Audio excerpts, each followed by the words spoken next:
Second year art भूगोल part 2 और lesson number 1। आज हम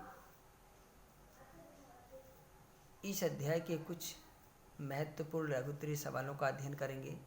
तो पहला सवाल देखते हैं, जनसंख्या घनत्व और जनसंख्या वितरण के अध्ययन के महत्व को समझाइए। ध्यान से सवाल को समझना है। जनसंख्या घनत्व जनसंख्या के वितरण के अध्ययन के महत्व समझाइए। देखिए, जनसंख्या घनत्व क्या है? प्रति वर्ग किलोमीटर क्षेत्रफल में रहने वाले लोगों की संख्या को जनसंख्या घनत्व कहा जाता है। और जनसंख्या जो वितरण है वो आप पहले से आप जानते हैं कि जनसंख्या की जो वितरण है भारत में असमान है, एक जैसा नहीं है। कुछ क्षेत्र ऐसे हैं जहाँ जनसंख्या जो है ज़्यादा पाई जाती है और कुछ क्षेत्र ऐसे हैं जहाँ जनसंख्या कम पाई जाती है। और जनसंख्या का जो घनत्व है वो किन्हीं भागों में ज़्यादा है, किन्हीं भागों में कम है। तो इनसे कई प्रकार की समस्याएं पैदा होती हैं। जैसा आप जानते हैं कि शहरी क्षेत्रों में जनसंख्या का घनत्व ज़्यादा पाया जाता है। शहरी क्षेत्रों में जनसंख्या का जो बसाव है बहुत ज़्यादा पाया जाता है। तो जहाँ जनसंख्या का घनत्व ज़्यादा हो जाता है, जहाँ जनसंख्या ज़्यादा हो जाती है, तो वहाँ पर कई प्रकार की समस्याएं जन्म लेने लगती हैं, क्योंकि लोग वहाँ पर क्या करते हैं, जो है मलिन बस्तियों में रहने के लिए मजबूर हो जाते हैं, प्रदूषण का शिकार होते हैं, स्वच्छ पानी नहीं मिल पाता है, सही उनको जो है उनका जो जीवन स्तर है बड़ा निम्न कोटि का होता है, गंदी बस्तियों में रहते हैं। तो ये जो है इससे क्या होती है, समस्याएं पैदा होती है, अपराध बढ़ता है, बेरोजगारी बढ़ती, ये बहुत सारी समस्याएं हैं। जनसंख्या वृद्धि के कारण जब घनत्व बढ़ जाता है तो जनसंख्या बढ़ने से या घनत्व चाहे जनसंख्या का घनत्व हो चाहे जनसंख्या ज़्यादा होने से, दोनों ही स्थिति में जनसंख्या से संबंधित कई प्रकार की समस्याएं पैदा हो जाती हैं। तो इसमें ये कह रहा है कि जनसंख्या का घनत्व और जो वितरण है इसका क्या महत्व है, इसके समझाना है। तो देखिए, जनसंख्या भारत एक विकासशील देश है जो जननांकीय संक्रमण के विस्फोट दौर से गुजर रहा है। भाई, जननांकीय संक्रमण का मतलब यह है कि बहुत तीव्र गति से जनसंख्या में वृद्धि हो रही है। तो ये देश में नई आर्थिक नीति के लागू होने के कारण रोजगार के अवसरों में क्षेत्रीय पुनर्वितरण की प्रवृत्ति चल रही है। यानी जनसंख्या से संबंधित जब समस्याएं पैदा हो रही है तो इस कारण क्या हो रहा है, देश में नई आर्थिक नीति लागू की जा रही है और रोजगार के अवसरों में वृद्धि की जा रही है, रोजगार का जो स्तर बढ़ाया जा रहा है।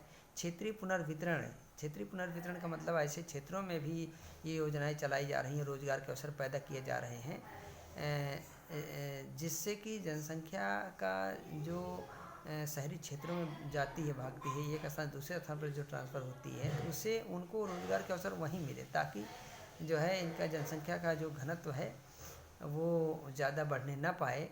तो रोज़गार के अवसरों में वृद्धि जो है देश के सभी भागों में समान रूप से किया जा रहा है, ऐसी योजना चल रही है। तो इस कारण जनसंख्या का घनत्व और वितरण प्रारूप भी गुणात्मक ढंग से परिवर्तित हो रहा है। यानी इस तरह की योजनाएं चलाने से क्या हो रहा है कि जनसंख्या का जो घनत्व है और जो जनसंख्या का वितरण है इसके प्रारूप में गुणात्मक ढंग से परिवर्तन, गुणात्मक ढंग से मतलब पॉजिटिव रिजल्ट आ रहा है। यानी जनसंख्या जो लोग हैं रोजगार के लिए शहर की तरफ भागते हैं, तो अगर रोजगार ग्रामीण क्षेत्रों में ही उपलब्ध कराया जाए तो जनसंख्या शहर की तरफ नहीं भागे, इसलिए जनसंख्या का घनत्व जो है क्या हो जाएगा, ज़्यादा नहीं बढ़ पाएगा। या किसी शहर में लोग जो है जनसंख्या ज़्यादा जो है शहर की तरफ भाग रही है, और ग्रामीण क्षेत्रों में जैसे कृषि की बहुत निम्न दशा है, वहाँ रोज़गार नहीं है, तो इस प्रकार से वहाँ पर कार्यक्रम चलाए जा रहे हैं जिससे उन लोगों को रोज़गार वहीं मिले, कृषि में सुधार हो।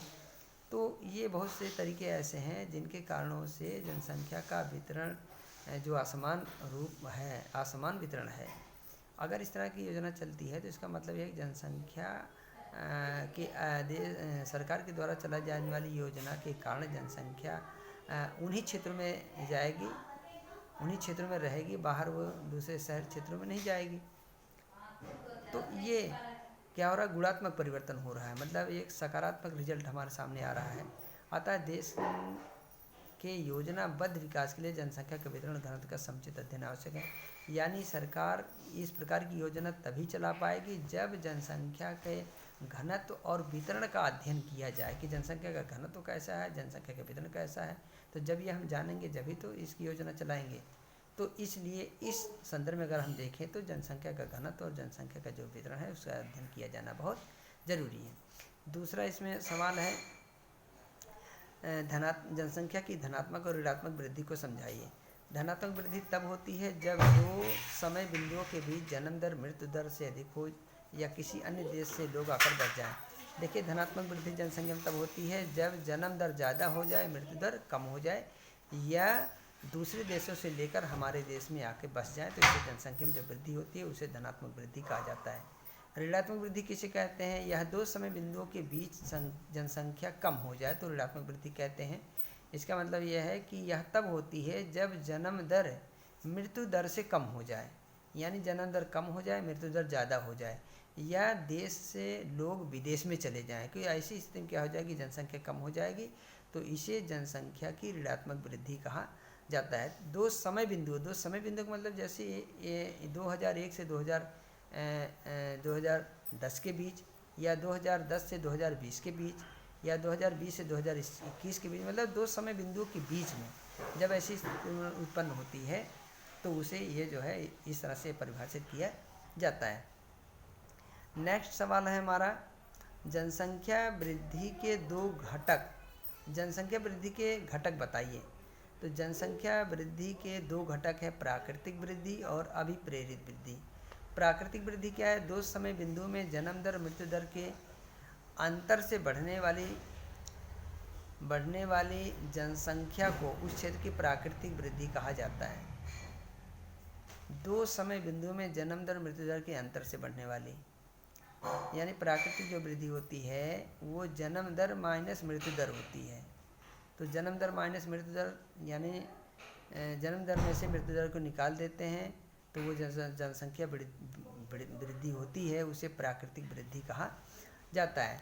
और दूसरा हमारा है इसमें अभिप्रेरित वृद्धि। जनसंख्या वृद्धि के अभिप्रेरित घटकों जैसे प्रवास को किसी दिए गए क्षेत्र में लोगों की अंतर्वर्ती बहिर्वर्ती संचार की प्रबलता द्वारा स्पष्ट किया जाता है। तो जो अभिप्रेरित वृद्धि होती है वो प्रवास से उसको जो है परिभाषित किया जाता है। प्रवास कर देने से एक स्थान से लोग जब दूसरे स्थान पर जाते हैं तो प्रवास करते हैं, और जहाँ पर जाते हैं वहाँ के लिए अप्रवास होता है। तो कहीं जनसंख्या जो है किसी स्थान से, जनसंख्या दूसरे स्थान किसी स्थान से वो जो है प्रवास करती है, और जहाँ पर जाती है तो वहाँ के लिए जो है अप्रवास कहलाता है। तो इससे भी क्या होता है, जनसंख्या, ये इसे जनसंख्या अभिप्रेरित वृद्धि कहते हैं, क्योंकि जनसंख्या एक स्थान से दूसरे स्थान पर जाती है तो वहाँ भी जनसंख्या में वृद्धि होती है, और वहाँ से दूसरे स्थान पर जहाँ छोड़ती है वहाँ जनसंख्या कम होती है, और जो स्थान पर जाकर निवास करती है या जहाँ पर जाकर बस जाती है, रहने लगती है, तो उसे अभिप्रेरित वृद्धि कहा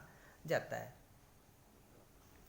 और इसके बाद है सवाल, 2001 से 2021 की अवधि को भारत की जनसंख्या की वृद्धि की स्थिर प्रावस्था क्यों कहा जाता है? कह रहा है 1901 से 1921 की अवधि को भारत की जनसंख्या की वृद्धि की स्थिर प्रावस्था कहा जाता है। स्थिर प्रावस्था का मतलब 1901 से 1921 की जो अवधि है इसमें जनसंख्या की जो वृद्धि है वो बिल्कुल शून्य रही है, एकदम स्थिर रही है, यानी जनसंख्या में कोई किसी तरह की वृद्धि नहीं हुई है।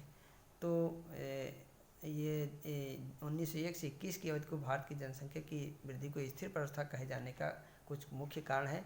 पहला है स्वास्थ्य और चिकित्सा सुविधाएं निम्न स्तरीय, यानी 1901 से 1921 का जो दौर था उस समय न तो स्वास्थ्य संबंधी और चिकित्सा संबंधी किसी प्रकार की कोई सुविधा नहीं थी। प्रथम विश्व युद्ध में हजारों भारतीय काम आए। जो प्रथम विश्व युद्ध सर 1914 में प्रथम विश्व युद्ध स्टार्ट हुआ, 14 से 18 तक चला था, तो उसमें बहुत बड़ी संख्या में भारतीय जो लोग थे वो इस युद्ध में शामिल हुए। लगातार हो रही फसलों की खराबी से भी अनेक लोग भूखमरी का शिकार हो गए। निरक्षरता भी उच्च जन्म दरों और मृत्यु दर के लिए उत्तरदायी थी। तो ये जो 3-4 पॉइंट हमने देखा, इसी कारणों से जनसंख्या की जो वृद्धि थी वो स्थिर अवस्था में थी। स्थिर का मतलब यह है कि उस समय जन्म दर और मृत्यु दर दोनों लगभग बराबर थी, तो इस वजह से जनसंख्या में वृद्धि नहीं हुई। तो इसीलिए इसको जो है वृद्धि की स्थिर प्रावस्था कहा जाता है। स्वास्थ्य और चिकित्सा सुविधाओं का विकास न हो जाने के कारण विभिन्न प्रकार की महामारी और रोग जो थे उसमें जो हजारों लोगों की मृत्यु हो जाती थी, किसी प्रकार की कोई सुविधा नहीं थी। और प्रथम विश्व युद्ध में हजारों जो लोग यहाँ से गए थे, लाखों लोग युद्ध में गए, तो वे वहाँ पर जो है मारे गए। इससे जनसंख्या में जो है कि मृत्यु दर जो है बढ़ी। और लगातार फसलों की अकाल और बाढ़ के कारण जो है फसलें नष्ट हो गई, तो लोग भूखमरी का शिकार हो गए। यानी मृत्यु दर जन्म दर से ज़्यादा मृत्यु दर रही है, या मृत्यु दर कहें और जन्म दर दोनों बराबर रही है। तो जनसंख्या में वृद्धि हुई ही नहीं इस दौरान में। इसीलिए 1901 से 1921 की जो अवधि है उसको जनसंख्या वृद्धि की स्थिर प्रावस्था कहा जाता है। तो ये 2-3 जो सवाल थे मैंने आपको बता दिया, और इस सवाल को आप इस वीडियो को 2-3 बार देखिए, अपनी कॉपी में नोट कीजिए। मैं समझता हूँ कि ये निश्चित रूप से आपको समझ में आ जाएगा। आज का कार्य यहीं पर समाप्त होता है। Thank you.